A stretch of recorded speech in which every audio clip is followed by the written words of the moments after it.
Hi everyone, I'm Mandy Beerley from Yahoo Entertainment. Thank you for joining us for another conversation of Build series. Our guest is Christine Evangelista, star of E's juicy drama, The Arrangement. She plays aspiring actress Megan Morrison, who has a contract to marry the world's biggest movie star, Kyle West. As we enter season 2, Megan is planning more than a wedding, however. She wants to take down the Institute for the Higher Mind, the cult-like organization that rules Kyle's life and now controls hers. Let's watch a clip from season 2 of The Arrangement.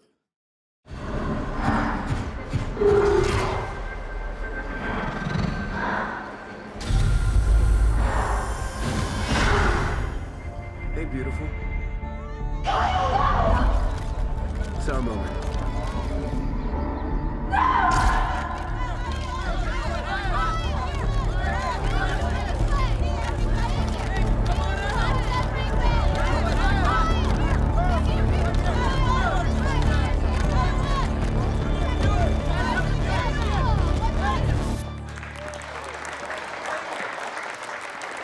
But tonight is extra special, because we're here to celebrate the engagement of two people I care about deeply. The shining lights of this family. And the beautiful wedding that we are all going to be part of. To Kyle and Megan. To Kyle and Megan.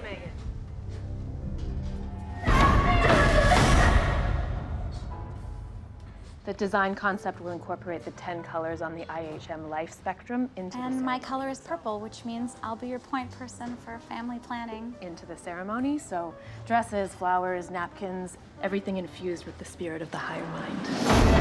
As we get closer to the wedding, if you have any questions or you want to just grab a coffee, talk about fertility or prenatal regimens, I would be more... Okay, Sally, let's slow that down. In this moment, and every moment that follows, we renew our affirmation of life as a living thing. And as always, we build our column together.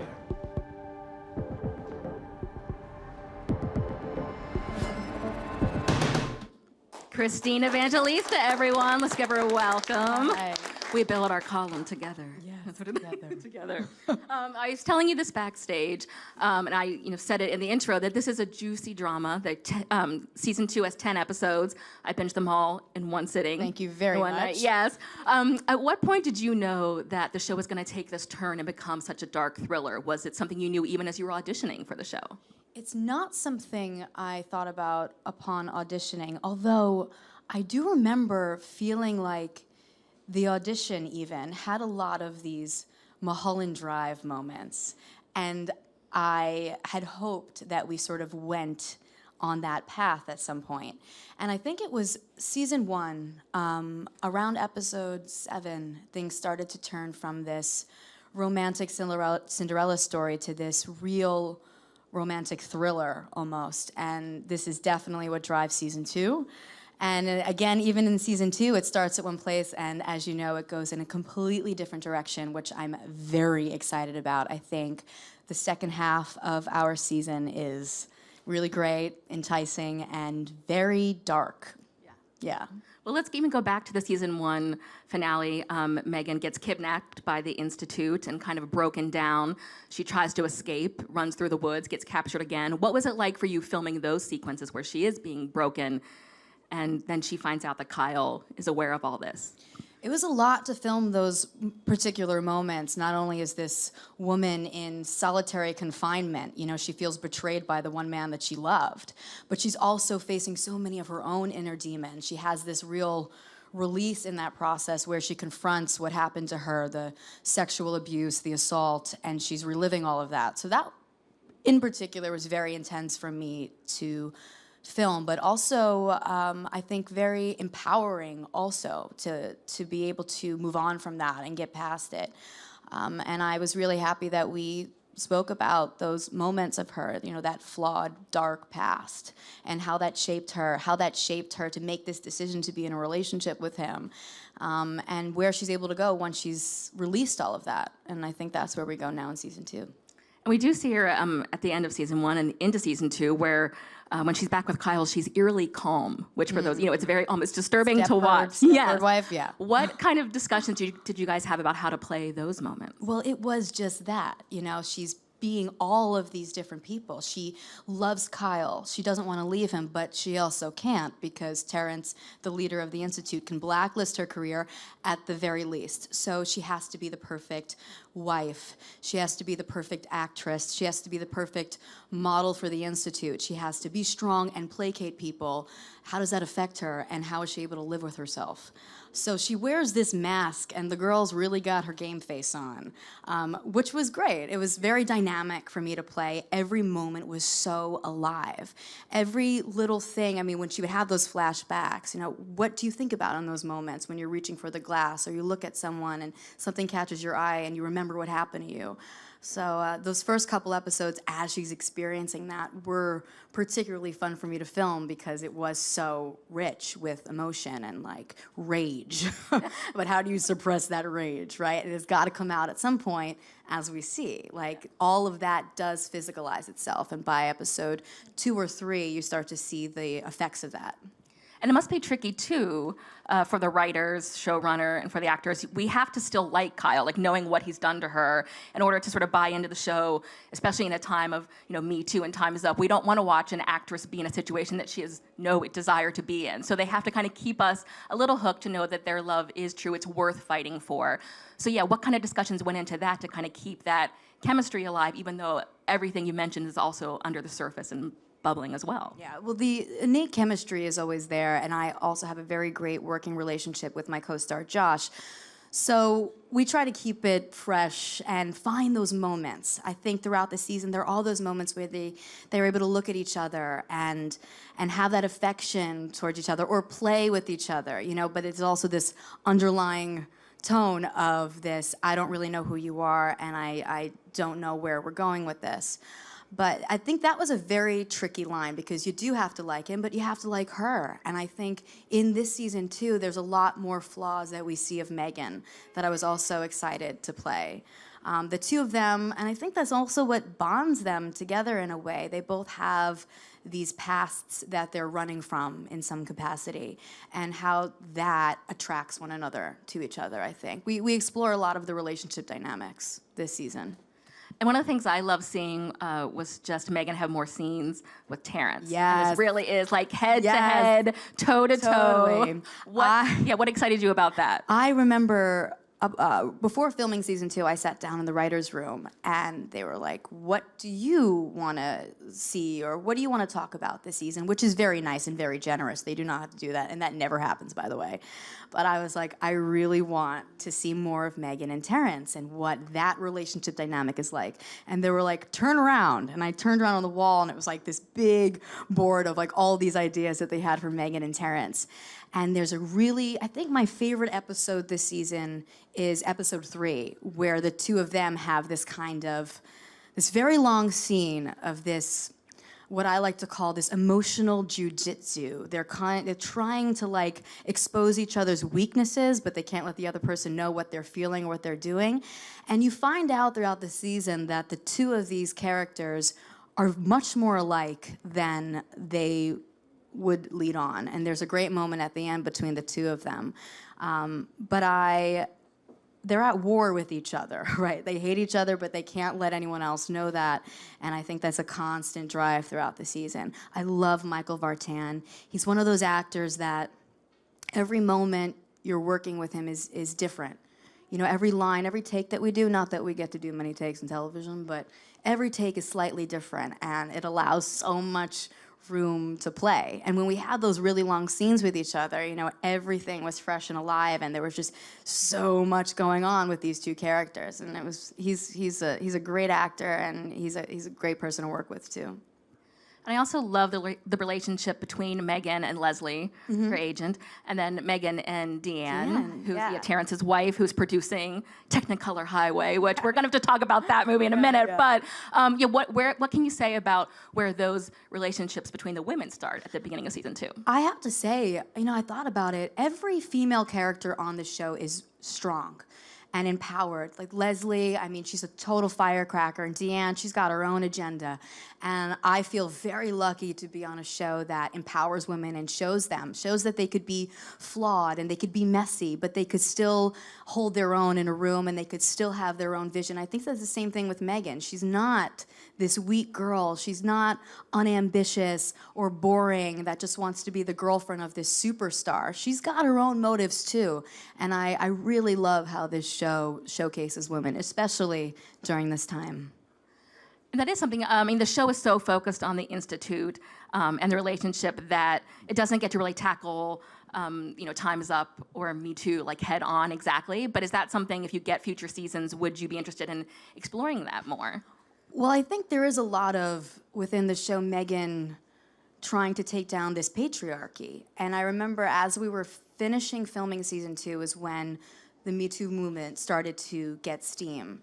And I don't think that one influenced the other necessarily, but I do think that we live in a societal time now where we've reached a tipping point. So all of these stories are now coming together and women are coming together, and I think it's a great time to be in the industry. It's a great time to tell these stories, and I feel privileged that I get to. And the relationship between Megan and Sean, her best friend, she's now a lawyer at the Institute. I was surprised that she entrusted her with sort of her plan at the end of season 1. But she does obviously need a confidant, someone on the inside. What can you tease about their relationship? Again, going back to the strong female characters, it's very clear this season that everyone has their own agenda, and that's what I'll say about that. But I think I was also surprised too that she trusted her. But this goes back to Megan not really having a strong foundation of her own. You know, she comes from a broken home. She doesn't really know who or what to trust, which is why she embarks on a contract marriage to begin with. But I mean, Sean's all Megan's got at this point, and I guess, beggars can't be choosers. But it leads her to some poor decision-making, it seems, but, you never know. Okay. I did want to ask you, because obviously the show is on E! I would assume E's viewers are very pop culture savvy, so they wouldn't be the kind necessarily to mistake Megan for Christine. But I'm wondering, in the off season, have fans tried to sort of like counsel you as if you were Megan and be like, get away from him, or like what is so funny? I will say what I was like kind of surprised about doing the press tour last year, as I'm talking about Megan with professionals, right? Okay, and people would come up to me and they're like, I know. And I'm like, what do you know? They're like, I know this girl that was involved in this relationship, or they're in a contract marriage, and they're trusting me with this information. And like, I don't want it. I don't want to know what's going on here. But that was what I was like most shocked about. I'm like, whoa, I just feel like, I guess people feel like they could talk to me about weird things they've heard about within the industry or weird relationship dynamics. And I thought that was hysterical. So It's great for your memoir someday. I want to know. I won't pressure you for those. I got a ton of secrets. And we did get to learn a lot about Megan's backstory in season 1. Season 2, we get to learn about Kyle's backstory and sort of what makes him and Terrence sort of seem so unbreakable, which is a really juicy storyline as well. Is that something that you found out early, sort of their history, or did you kind of find out script by script as it came up? It was script by script. I had an idea of what I thought was going to happen, and I think it might have changed a couple times, to be honest, but I was rather surprised when reading it. Last season, we were shooting 2 episodes at once, so we would get 2 scripts at once, and we would, go back and forth between shooting them, which had its own set of challenges, right? But this season, we did script by script, so we were just getting 1 script at a time. And we would have like kind of a loose idea as to where it was going, but I was always surprised upon reading it. Our showrunner, Jonathan, is the most vague person I've ever met in my life. He's like, this is gonna happen, but I don't really want to tell you, maybe. And I'm like, it wasn't until getting it that I got it, right? But. And I was doing some research, and I was watching clips online of you and Josh doing interviews, and Jonathan was sitting with you, and it made me wonder if that was something, is he very spoiler phobic, and he wanted to kind of be there to kind of help you know how much. Was he playing a Terrence Anderson and making sure that we weren't saying anything we weren't supposed to say? Very meta. Yeah, there we go. Maybe. I'm just going to flip here and see what we have next. The mission to burn down the Institute is, like, what can you sort of tease about how far she's willing to go with that? Well, it's a tall order, right? Is one person, one young woman able to do something like this? Is she able to find the corruption and expose it?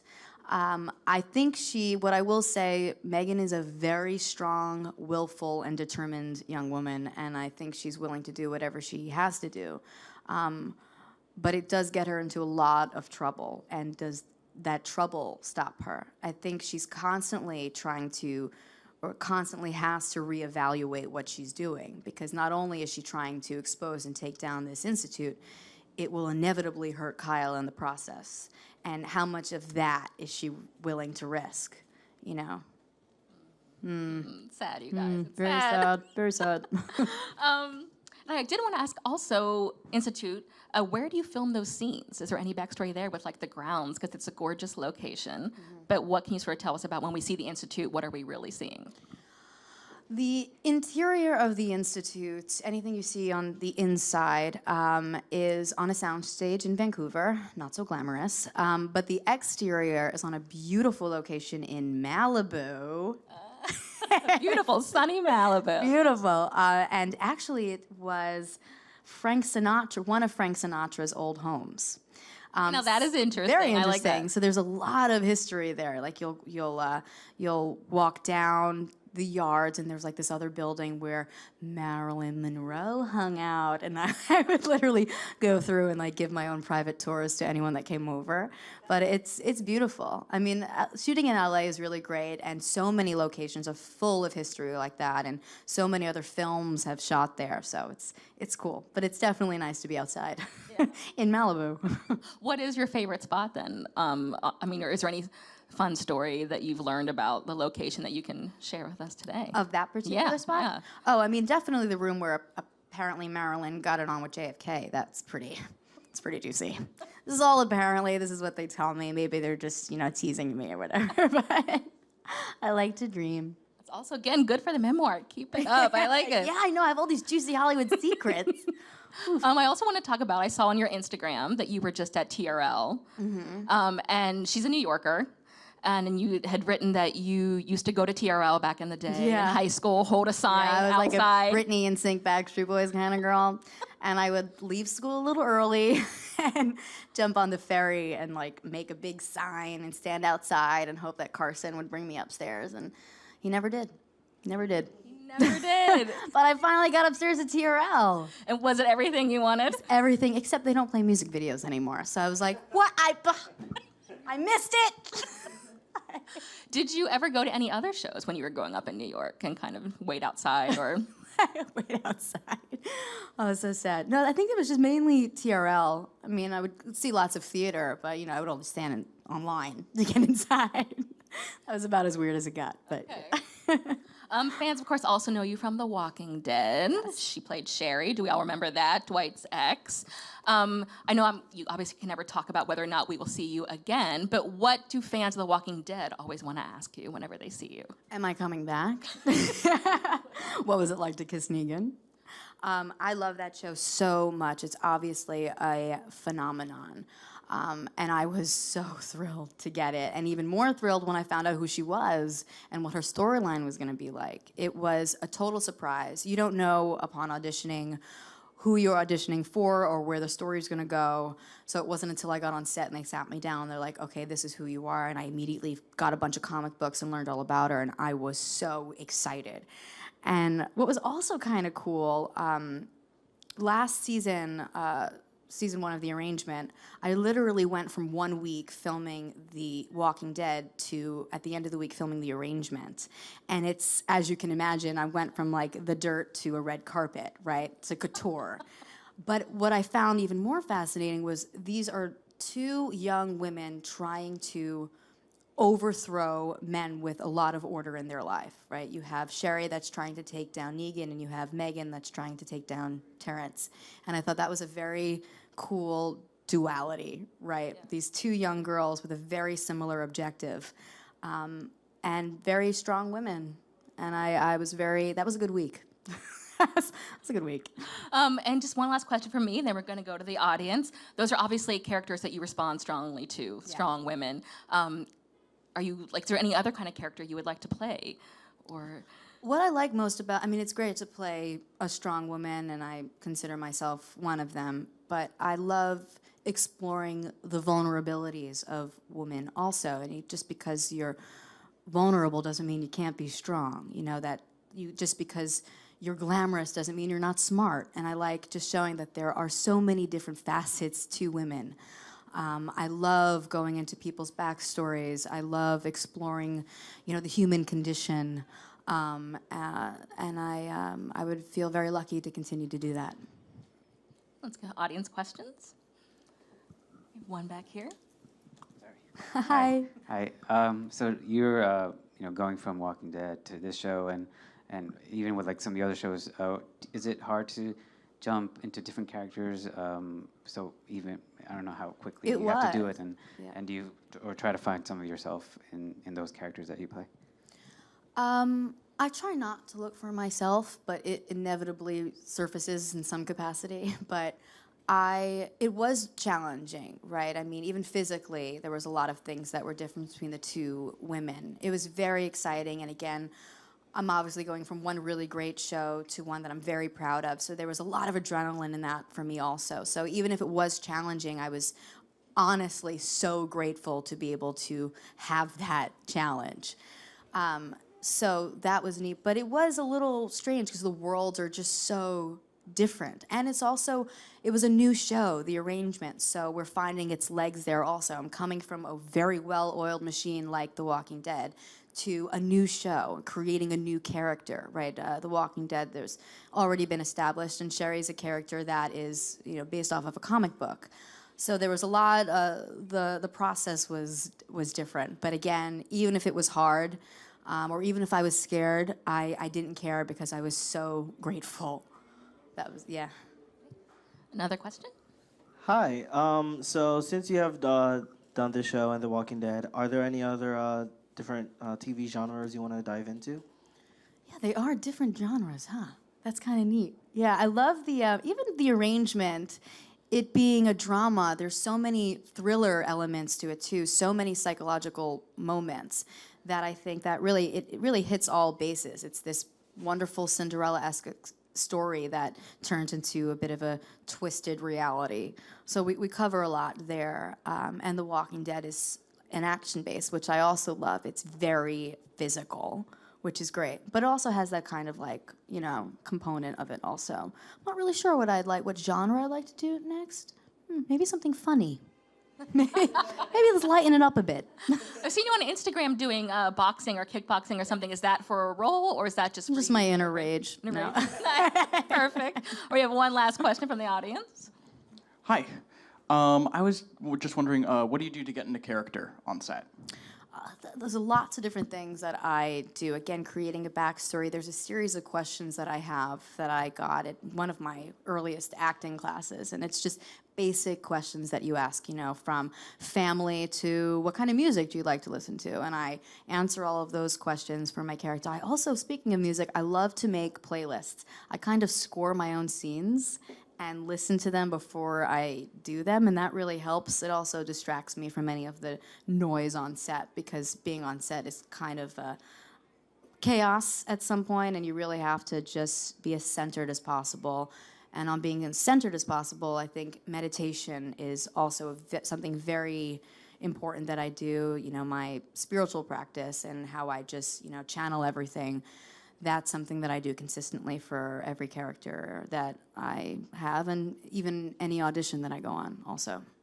I love whenever actors use playlists, and that made me wonder, with Yeah. this, like the opening clip that we saw, what should we be listening to before we tune in Sunday night to the premiere of season 2 of The Arrangement? What song would you recommend? It depends. I mean, look, it could be as grim as Bon Iver. There's a lot of that. That's sad songs, that I would listen to. You just love lost things, but anything that evokes some sort of emotion, I think. But yeah. Well, you need to give us a playlist. I'll send you my playlist. Yes, let's do that. But everyone, Sunday night, season 2 of The Arrangement, 9 p.m. Yes. on E. Thank you, everyone. Thank you, Christine. Thank you so much. Thanks, guys.